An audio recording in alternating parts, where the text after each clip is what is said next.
खैरागढ़ का होनहार छात्र चंद्र प्रकाश साहू, जिसे लोग धान कलाकार के नाम से जानते हैं, रक्षाबंधन पर देश भर में सुर्खियां बटोर रहा है। दुर्ग जिले के बोरई गांव का यह युवा धान से बनी अनोखी राखियां तैयार कर रहा है, जिनमें छत्तीसगढ़ की लोक कला की खूबसूरत झलक मिलती है।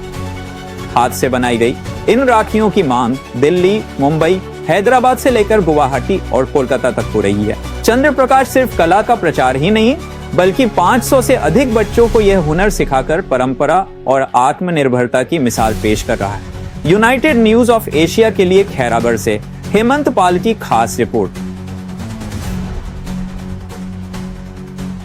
हमारे यहाँ के अलुमनी पास आउट छात्र हैं चंद्र प्रकाश साहू जी, जिन्होंने धान के कलाकारी में काफ़ी उन्होंने एक कला विकसित की है, जिसकी चर्चा संस्कृति मंत्रालय से लेकर भारत सरकार तक भी उनकी पहुंच रही है। और उन्होंने धान का ही, जो कि ऑर्गेनिक है, जैसे आप समझ सकते हैं कि पॉलीथीन से बनी हुई राखियाँ हैं और भी अलग अलग तरह के हैं, तो धान से जो बायोडिग्रेडेबल है और उस तकनीक का यूज़ करके ये छत्तीसगढ़ का जो धान का कटोरा है उसका भी नाम रोशन कर रहे हैं और हमारे विश्वविद्यालय इंदिरा कला संगीत विश्वविद्यालय का भी नाम रोशन कर रहे हैं। उसके लिए बहुत बहुत शुभकामनाएं।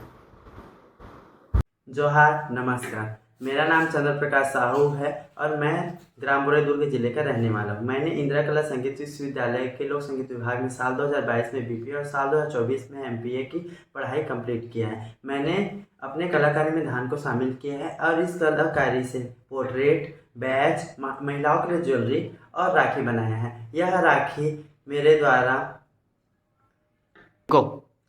छत्तीसगढ़ के अलावा दिल्ली, मुंबई, हैदराबाद ऐसे बड़े बड़े शहरों में भेजा गया है और इस कलाकारी के लिए महाकुंभ में संस्कृति मंत्रालय भारत सरकार की ओर से आमंत्रित किया गया था प्रदर्शन के लिए। और वर्ल्ड एनवायरनमेंट डे में नेशनल एक्सपो में भी शामिल हुआ था मैं दिल्ली में। और इस कलाकारी के लिए आकाशवाणी में भी शॉर्ट स्टोरी के लिए आमंत्रित किया गया था। जोहार।